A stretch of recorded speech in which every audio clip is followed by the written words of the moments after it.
Hello, guys. Good morning, good evening, good day. How's life?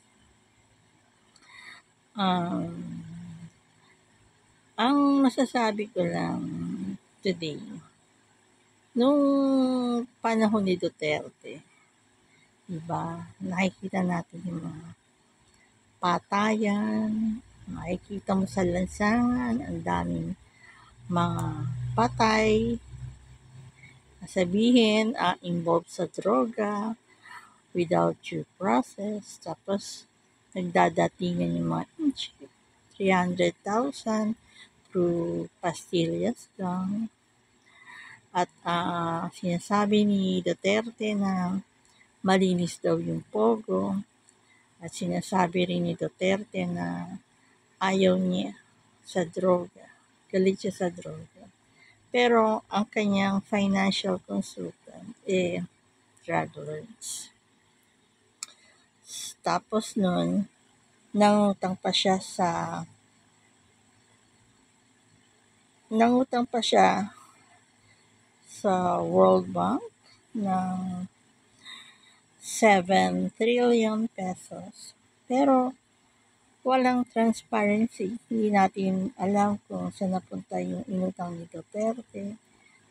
Wala namang mga proyekto. Pero ang alam natin yung app niya, yung anak ni Paste, nagkaroon ng more or less 360 branches ng 7-Eleven. Malamang yung 7 trillion natin napunta ron or naghati-hati sila sa yung mga anak niya, siya, mga asawa niya.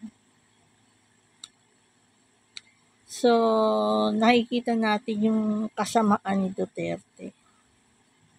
Yung pagpapahirap ni Duterte, nung panahon ni Duterte, nung president siya. Mapapansin natin na bakit ganitong kasama si Duterte? Pati Diyos, minumura niya. Sinasabi niya, this is a stupid God. Tapos pati si Pope, ang ating Papa, minumura din niya. Parang mura siya ng mura, parang napakagaling niya. Pero pagdating sa mga Chinese, napaka-tuwag ni Duterte. Takot siya sa China, sabihin, iwa-war siya ng China, kaya natatakot siya sa China. Pati yung West Philippines natin, halos ibigay niya na sa China. Imbis na ang makinabang ang mga Pilipino dahil ang West Philippine Sea ay ating territory. Pero ang gusto ni Duterte, ang makinabang ang China. Dahil naging presidente si Duterte dahil sa counting machine ng China.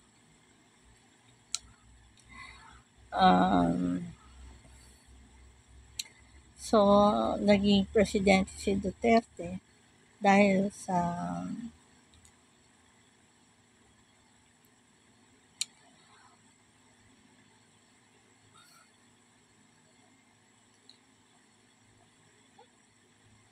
binoto siya ng mga DDS or I don't know bakit dati sinasabi ng mga DDS yan si Duterte ganyan, lawyer yan, fiscal yan, ganyan, kaya siya binoto.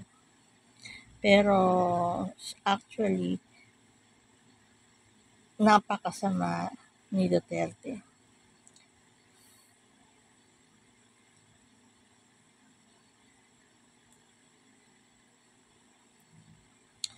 Akala ko nga dati wala nang hangganan yung kasamaan niya. Pumapatay siya ng walang due process of law.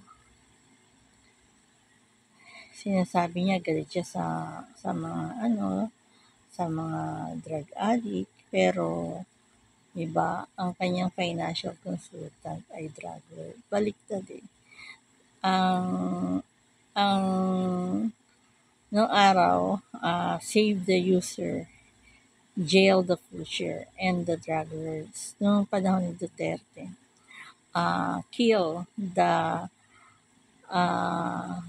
the user and save the pusher and the drug lords. Baliktad, diba? Ganyan ba yung parang hindi makatarungan.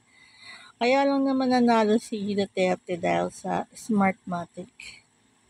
Yun na nagpanalo kay Duterte. I don't know.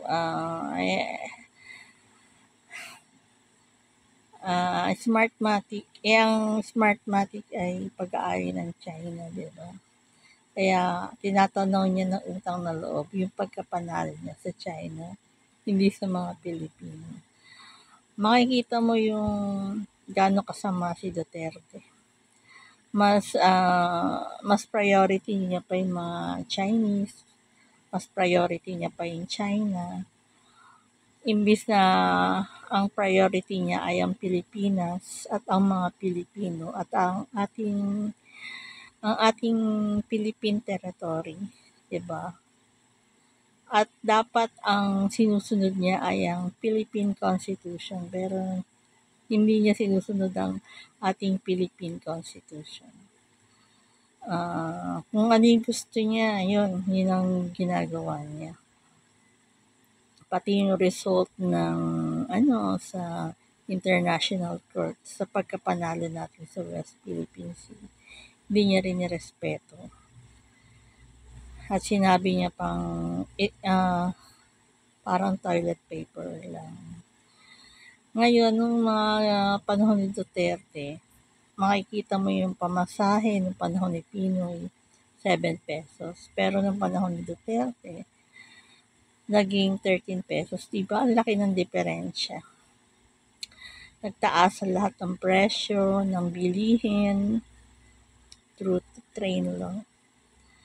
Makikita mo yung kasamaan ni Duterte.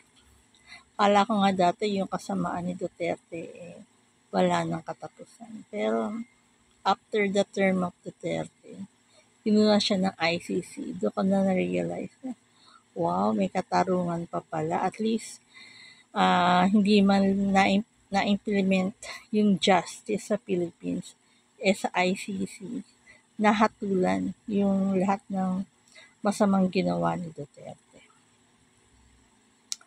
At ngayon, dahil 2016, nag-start yung Ghost Flood Control Project. 2016 yung panahon ni Duterte. So hanggang ngayon, umiiral pa rin na ilang pamilya ang nakikinabang ng bilyon-bilyong pera ng mga taxpayers man or even trillions. Yung panglalamang nila, mga corruption ng mga contractors at mga ibang politicians involved with the Ghost Flood Control Projects. So, ngayon, sa due to corruption, milyon-milyong Pilipino ang naghihirap. Dahil sa pagtaas ng mga presyo ng bilihin. So, isa lang ang humahatol sa kasamaan ni Duterte. Ito, ang magbibigay ng justice ay ang ating Panginoong Jesus. Kaya ayan na, nakikita na yung mga kasamaan, mga corruption. Kaya ayan, nag-start na. Karoon ng earthquake sa Cebu, malawakang fire sa Davao. Sana isoli na ng mga contractors yung ninakaw nilang pera sa Kaban para matigil na yung ating mga sakuna, ang act of God for this event. Yun lang po. Good night. Sweet dreams, sleep tight. Bye.